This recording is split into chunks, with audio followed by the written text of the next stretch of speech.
벤저민 그레이엄이 100년 전에 제안한 그 전략이 21세기 한국에서 아직도 굉장히 잘 먹힌다라는 거를 볼 수 있습니다. 그러니까 물론 이제 요 무작정 따라하기 포트폴리오가 뭐 아주 최고다 할 수는 없는데 제 나름대로 생각에는 그냥 직장인이 가장 무난하게 따라할 수 있는 포트폴리오가 아닐까 해가지고 제가 요거를 선택을 했습니다. 그리고 플러스 예, 안녕하십니까. 저는 강원국입니다. 그 작년까지는 제가 코트라라는 회사를 다니고 있었고요. 12년 동안 지금은 파이어를 선언하고 전업투자자, 작가, 유튜버 그리고 방송인으로 살고 있습니다. 네, 정말 맹활약 중이신데 이번에 이제 퀀트 투자 무작정 따라하기라는 책을 좀 쓰셨습니다. 네. 우선 이 책은 좀 어떤 네. 책인지 한번 소개해 주시면 좋겠습니다. 이 책이요. 그 말 그대로 퀀트 투자를 무작정 따라할 수 있는 책인데요. 네.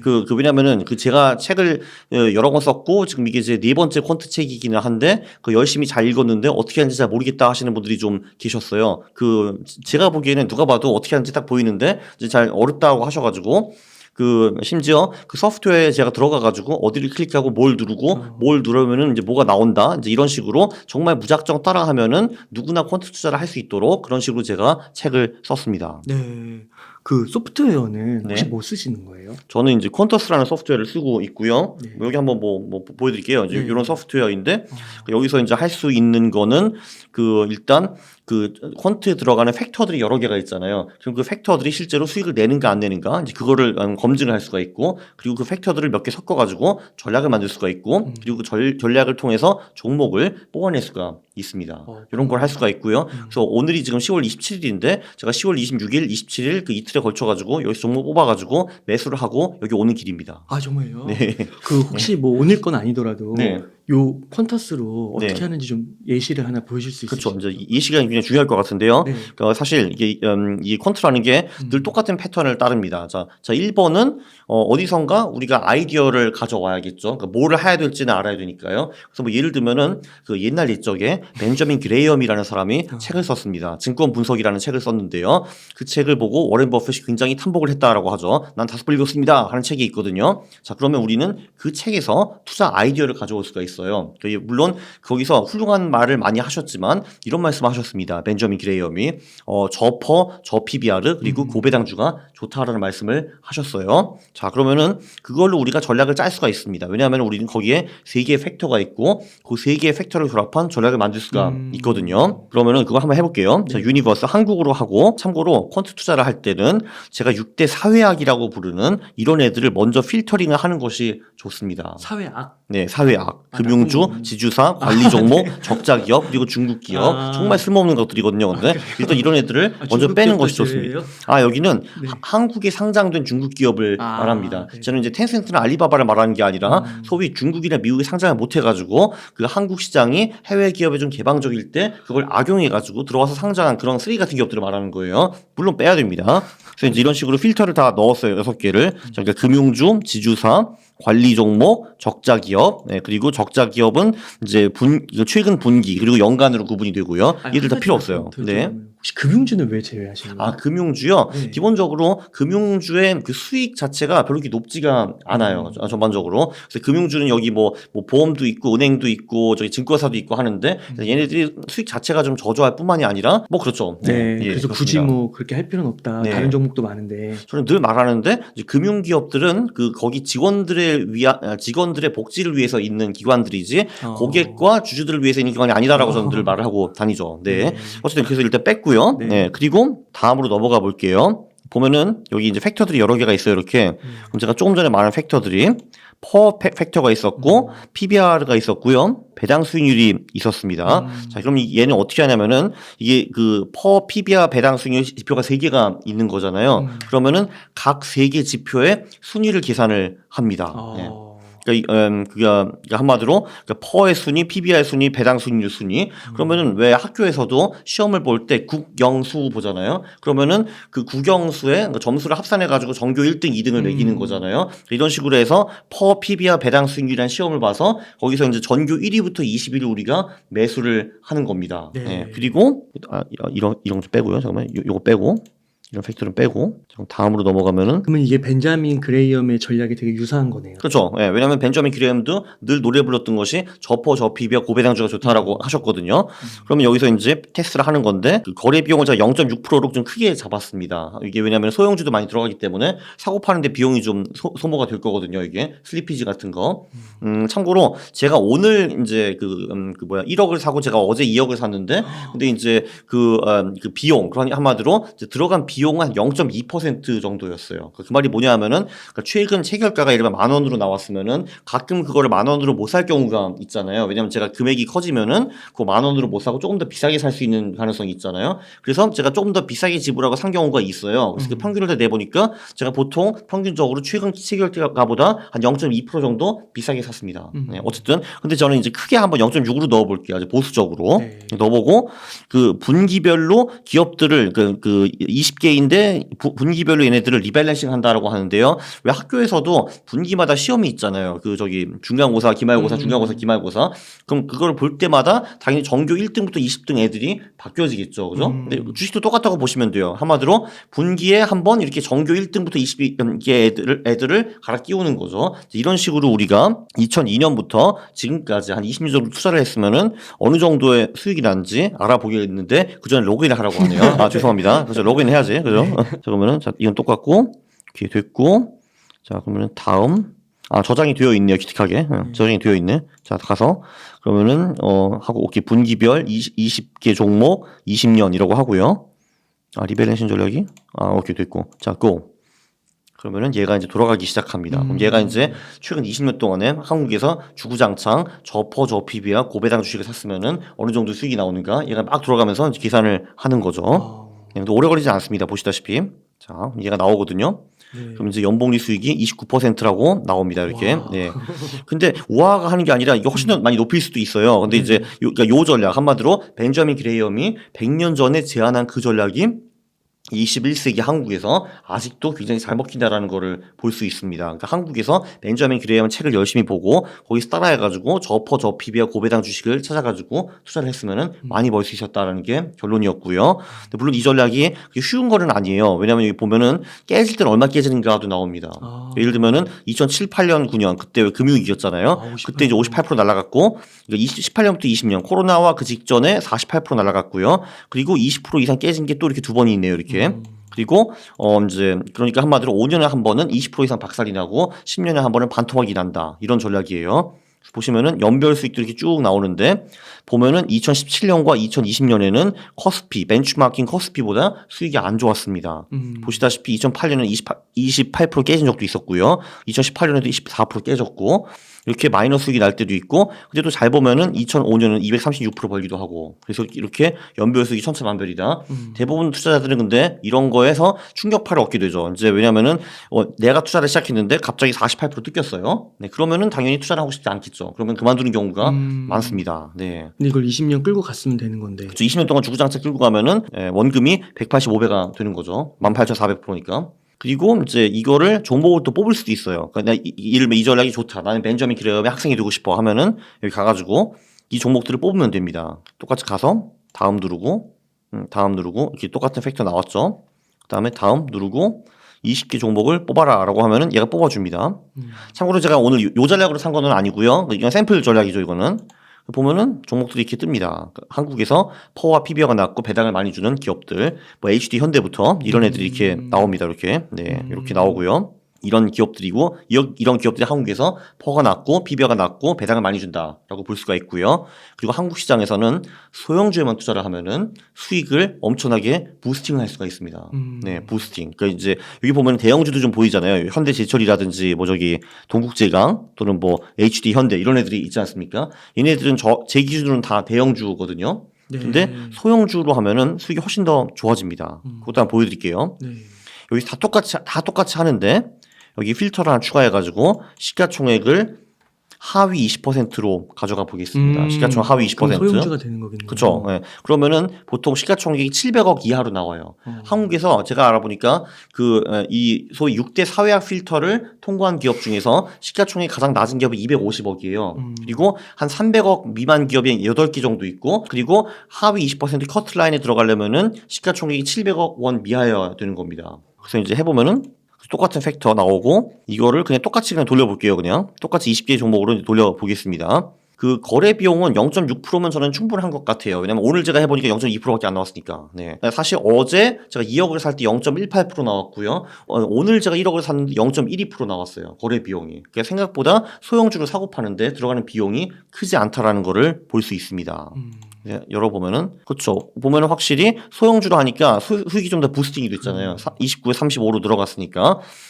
근데 이게 작은 차이인 것 같은데, 20년 기준으로 보면 조금 전에 180배였는데 얘가 지금 450배 되는 거잖아요. 차이가 확실히 좀 있습니다. 네. 그래서 한마디로 이런 소프트웨어를 돌려가지고 이런저런 그 팩터를 넣어보고 그 전략을 만들어보고 괜찮다 하면은 종목을 뽑아가지고 사는 거죠. 네. 그러면은 종목을 지금 20개로 한정짓지 않고 50개로 할 수도 있어요. 네. 50개로 그렇죠. 뭐 예를 들면은 그냥 여기 그 포트폴리오 추출해서 그 여기 숫자를 0에서 100까지 가능하네요. 보니까 그러니까 100개 종목까지도 가능해요. 네. 10개로도 할 수 있고. 네, 그죠. 근데 보통 한 20개 뽑으면 괜찮은 것 같다고 보시는 거예요? 저 같은 경우는 보통 한 25개를 뽑아가지고 그 안에서 20개를 사는데, 이제 그 이유는 뭐냐 하면은 제가 이제 하다 보면은 너무 거래량이 없거나 뭐 이런 경우도 있거든요. 네, 그러면은 제가 이제 그 기업은 패스하고 21위 기업으로 넘어갑니다. 네. 그러면은 저게 20개나 뭐 50개나 이렇게 설정을 안 하고 네. 아까 그냥 그 벤치마크 기준으로 나오는 거 있잖아요. 연봉이 네. 수익률 나오는 거. 예. 그거는 그냥 그 필터 안에 들어있는 그 개수 전체 다를 의미하는 건가요? 깨고. 그렇죠. 그 왜냐면은 그 지당하신 말씀인 게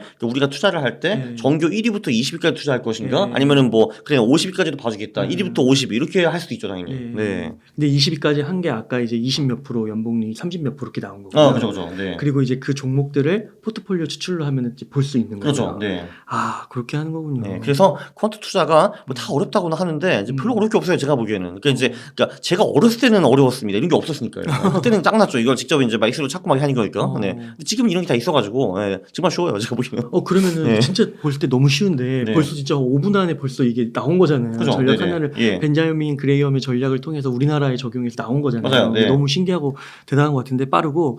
근데 이제 아까 1억을 사시고 2억을 사셨다고 했단 말이에요. 네. 2억을 사고 뭐 1억을 사고 예, 예. 아무튼 3억을 이렇게 이틀에 걸쳐서 산 건데. 네네.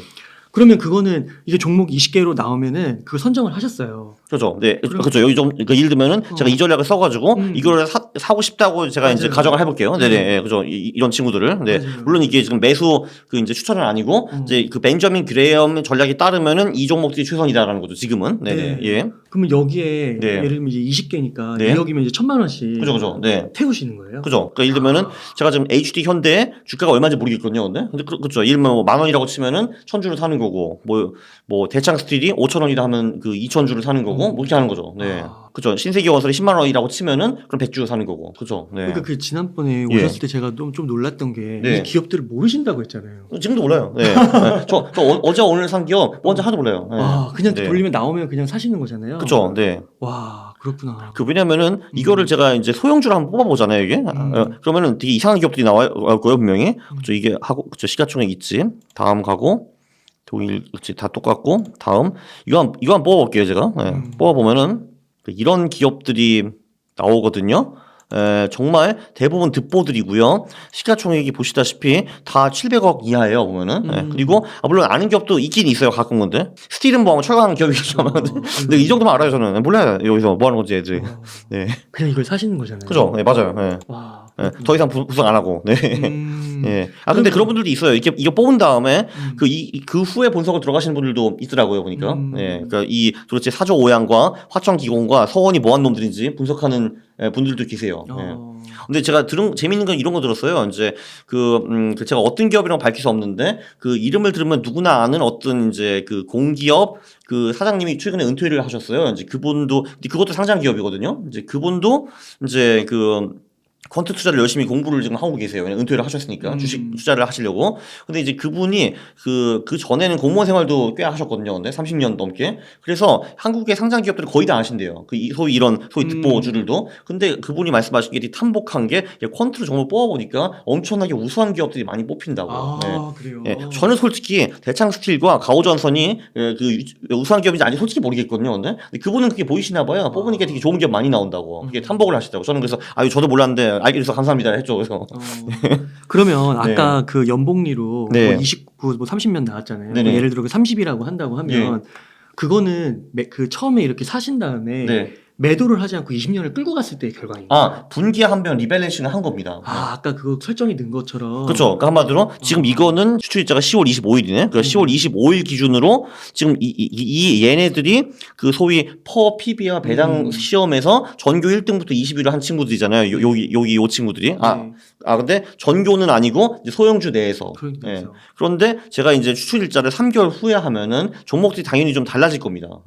사실 그럴 수밖에 없는 게 이 가격이 변하면은 당연히 퍼와 PB와 배당 수익률도 같이 바뀌는 거잖아요. 그래서 이제 그러니까 제가 원하는 거는 저퍼 저PB와 고배당주를 사는 건데 예를 들면은 뭐 유성 기업이 그 3개월 후에 5배까지 올랐어요. 근데 5배 오르면 얘가 더 이상은 저퍼 저PB와 배당 수익이 아닐 거 아니에요. 그럼 유성 기업은 그때 빠이빠이 하는 거고 다른 놈을 데려오는 거죠 그때. 예. 그러면은 그게 아까 설정에서 네. 3개월마다 리밸런싱이면 예를 들어 1월 1일 날 산 거예요. 네. 그러면 3월 31일 날 자동으로 파는 건가요?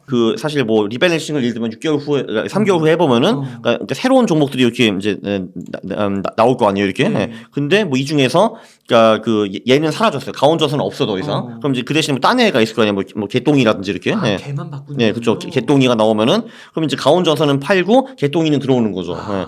예를 들면 이제 삼성 펄프는 더 이상 톱 20에 못 들어가고 이제 소똥이라는 주식이 왔어요. 근데 삼성 펄프는 팔고 소똥이는 들어오는 거고요. 예를 들면 대창 스틸이 계속 뭐 이제 톱 20에 들어간다 하면은 대창 스틸은 냅두는 거죠. 네. 근데 비중은 좀 이제 맞춰 줍니다. 그러니까 예를 들면은 대창 스틸이 뭐 톱 20이긴 한데 얘는 제자리 있었는데 삼진이는 막 엄청 올랐어요. 그때. 그러면은 삼진이는 좀 팔고 대창 스틸은 좀 늘리는 거죠. 그러니까 다시 비중을 맞추기 위해서. 네, 그 정도 하는 거죠. 네.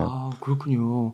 그러면은 3개월 있다가 리밸런싱을 할 때 네. 20개가 다 플러스는 아닐 거 아니에요. 당연히 아니죠. 네. 그러면은 그 가운데 막 플러스도 있고 마이너스도 있고 하는데 네. 만약에 전체 수익률이 마이너스더라도 네. 손절 아까 그 저 PBR 그 세 가지 기준에 안 맞으면 손절을 하는 건가요? 그렇죠. 이제 한마디로 3개월 후에 내가 산 그 종목들이 어떤 수익과 손실을 냈는지는 중요하지 않아요. 그냥 이제 사고 파는 거죠. 그냥 손절하는 그죠. 거고 네. 플러스 되더라도 이제 이렇게 바뀌면 그럼 익절하는 거죠. 걔는. 익절하면서 네. 바꿔주는 그죠. 거고. 네. 그러니까 그거를 똑같이 하면은 조금 전에 고수익이 나오는 거예요. 연봉 수익률 29%. 네.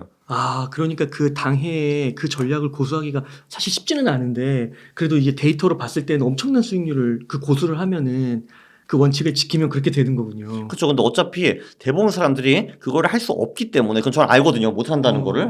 그래서 이제 저는 이제 대안책을 몇 개 또 가지고 있죠. 예를 들면은 제가 최근에 책에서 낸 전략은 뭐냐면은 자산 배분을 먼저 한 다음에 거기에 있는 그 주식 비중만 이런 걸로 하라는 거죠. 그럼 그거 잠깐 여쭤보기 전에 네. 그러면은 그 이틀 동안 3억을 사셨단 말이에요. 1억이요. 네. 예. 그럼 그거는 똑같은 종목을 사신 거예요? 아니면 다른 기준으로 전략을 다르게 쓰신 제가 요 전략을 쓰진 않았는데 이런 식으로 20개 뽑아가지고 똑같은 거 산 거예요.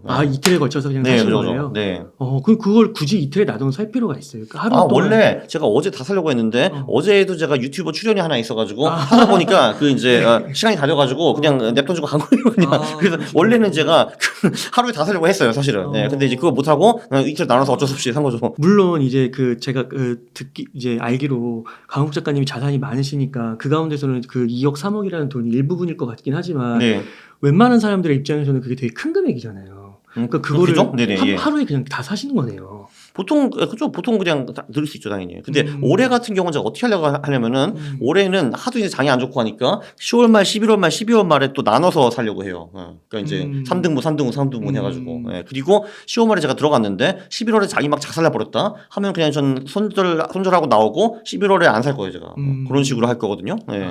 그러니까 그런 또 디테일은 또 공부를 하면서 여러 가지 전략들을 보면서 그렇게 이제 좀 자기에 맞게 또 자기 멘탈 수준도 있는 거니까 저항력이나 이런 것도 있는 거니까 그걸 맞게 맞아요. 하면 되는 거거든요. 맞아요. 근데 저는 어차피 뻔히 알거든요. 대부분 사람들은 어. 손절을 못한다라는 거를. 어. 그래서 저 같은 경우는 제 책에 나온 펀드 투자 무작정 따라하기 책의 결론은 이제 뭐냐 하면은 그러니까 여기 주식과 채권과 실물 자산으로 자산 배분을 하되 자산 배분을 하되 주식 비중은 요 개별주 퀀트 전략을 한번 굴려보라. 이제 이런 내용이었어요, 이게. 그런데 그리고 이제 얘네들이 좀 수익이 안 좋다 하더라도 채권과 금이 어느 정도 받쳐줄 것이다. 그리고 한국과 미국으로 나눠서 투자했기 때문에 달러화에서 이제 환차익도 이제 볼 수 있다. 이런 식으로 해가지고 좀 안전한 포트폴리오를 제가 짜줬어요.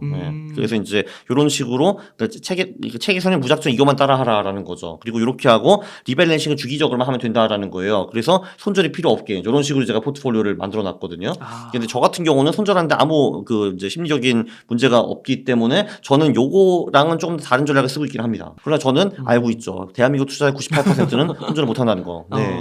그러니까 저렇게 주식, 채권, 실물 자산으로 포트폴리오를 구성해 놓고 이 표 상으로는 한 35% 정도가 주식으로 펀드 전략을 쓰시는 거군요. 그렇습니다. 네. 아, 그렇게 하면은 이제 MDD가 20%가 넘지 않는 거예요. 20%가 아니고 시뮬레이션 돌려보니까 물론 이거는 과거이긴 한데 그러니까 뭐 전략을 제가 4개 이렇게 짰거든요. 근데 그 보니까 MDD가 그 뭐 작은 건 6%, 높은 거는 11%이 정도 와, 나왔습니다. 예. 그래요? 그렇죠. 이거는 손절 안 하겠네요. 그죠. 이제 한마디로, 그러니까 물론 근데 그 MDD 11%지만 요 내에서는 당연히 작살나는 주식들도 나옵니다, 당연히. 그렇죠. 근데 이제 걔네들이 비중이 작잖아요. 왜냐면 이제 예를 들면은 한국 주식이 지금 17.5%인데 그 내에서도 한 개의 주식의 비중은 그거 나누기 20이니까 1% 미만이잖아요. 얘가 반토막 난다 하더라도 전체 포트폴리오에 미치는 영향은 0.5% 정도밖에 안 되는 거죠. 그래서 걔를 뭐 굳이 손절하고 어떻게 할 필요는 없다라는 거죠. 네. 와, 그러네요. 와, 이거 되게 진짜 엄청난 것 같아요. 이게 진짜 아니요. 불과 네. 한 5분, 10분으로 이게 되는 거잖아요. 지금 어떻게 보면은요. 그렇죠. 그리고 제가 여기다가 살짝 플러스 마이너스 1.5라고 제가 적어놨는데 요거는 11월 4월에 아무래도 주식이 좀 더 잘 나가니까 그 11월 4월에는 한국과 미국 주식을 좀 더 이제 그 추가로 투자를 하고 5월 10월에는 좀 뺀다. 반대로 7.5까지. 반대로 채권은 이제 반대로 채권은 5월 10월에 좀 더 크게 11월 4월에 좀 낮게 이렇게 7.5 해놨습니다. 까지 네. 아, 그렇군요. 그러니까 이런 퀀트 전략이 그 지난 뭐 거인의 포트폴리오나 그 전 책에서도 소개해 주지만 되게 전략이 많잖아요. 네네. 그 전략 중에서 다 그걸 공부하면서 자기에게 맞는 걸 선택해서 이제 강학구 작가님도 그 중에 하나의 전략으로 매수 매도를 이제 계획하고 계시는 거죠. 그러니까 물론 이제 요 무작정 따라하기 포트폴리오가 뭐 아주 최고다 할 수는 없는데 그러니까 제 나름대로 생각에는 그냥 직장인이 가장 무난하게 따라할 수 있는 포트폴리오가 아닐까 해가지고 제가 요거를 선택을 했습니다. 그리고 플러스 중간에 뭐 손절하고 뭐 장보고 이럴 필요가 없기 때문에 제가 요거를 했고요. 네. 그러니까 사실 솔직히 말해서 제가 요거는 쓰지 않지만 그러니까 이거 하면은 그래도 무난하게 연봉 리스크 15% 이상 나오고 MDD 15% 이상으로 제한할 수 있고 한 3개월에서 6개월에 한 번만 투자를 하면 되는 거기 때문에 아주 무난한 투자라고 생각해가지고 제가 요거를 집어넣었습니다.